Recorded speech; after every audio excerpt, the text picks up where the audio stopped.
Leo the Stickman wasn't planning to dig a hole to the center of the Earth today, but when he tripped over a suspiciously shiny rock in the middle of the park, it cracked open to reveal a glowing tunnel.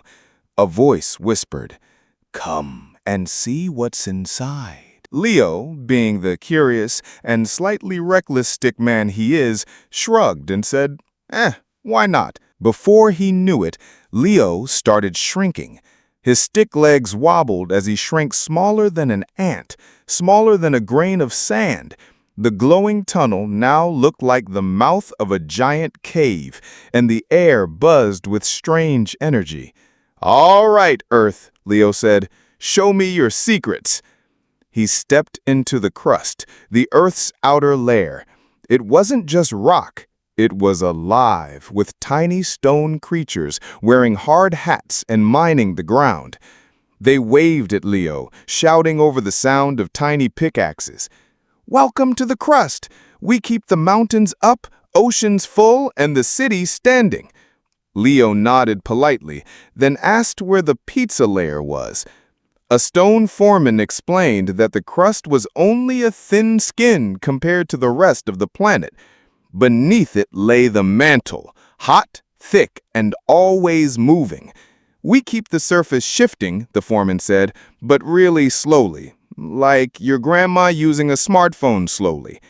Leo grinned. "Sounds intense. How do I get there?" The foreman pointed to a swirling tunnel made of cracked stone. As he slid down, the air grew hotter and brighter.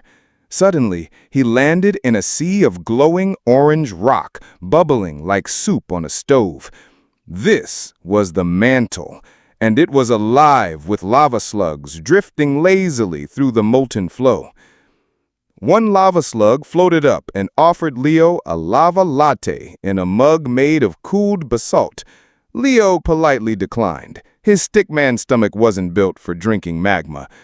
The slugs explained how their slow movements push continents around over millions of years. "So, you're basically the planet's movers?" The slugs nodded proudly.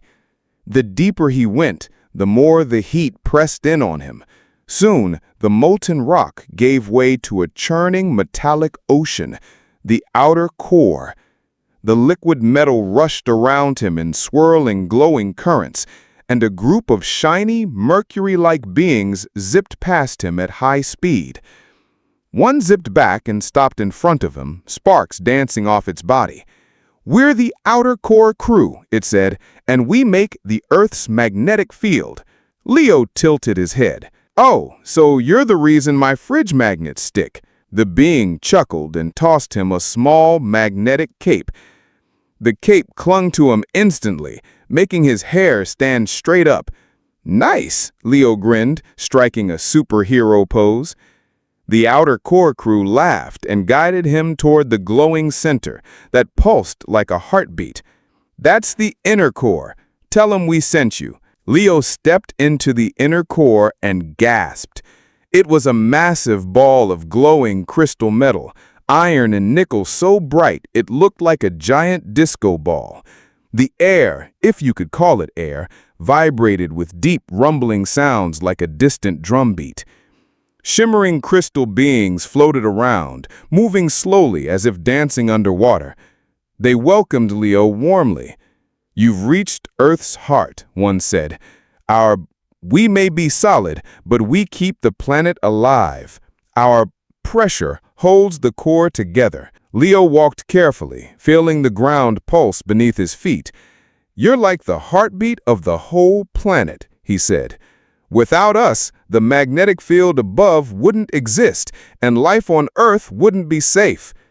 That made Leo pause. He realized that every layer, from the crust to the mantle to the core, played its part in keeping Earth alive.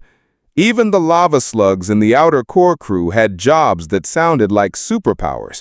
It wasn't just rock, it was teamwork on a planetary scale.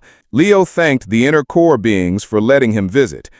"You're cooler than I expected," he said, then laughed at himself. "Okay, maybe not cooler, definitely hotter." The beings chuckled and waved him toward a shimmering elevator of light.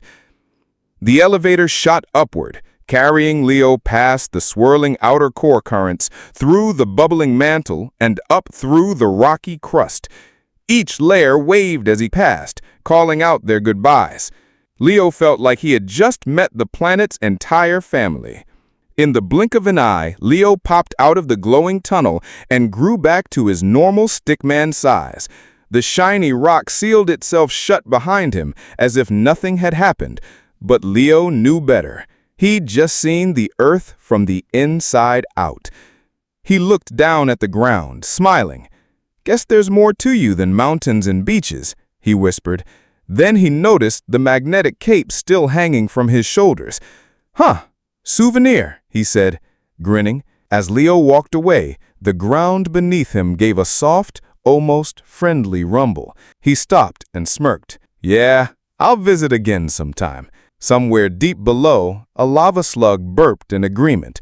Leo continued on his way, feeling like the luckiest stickman alive. He hadn't just traveled through space, he had traveled through the very body of the Earth, and in his own way, he was part of its story now.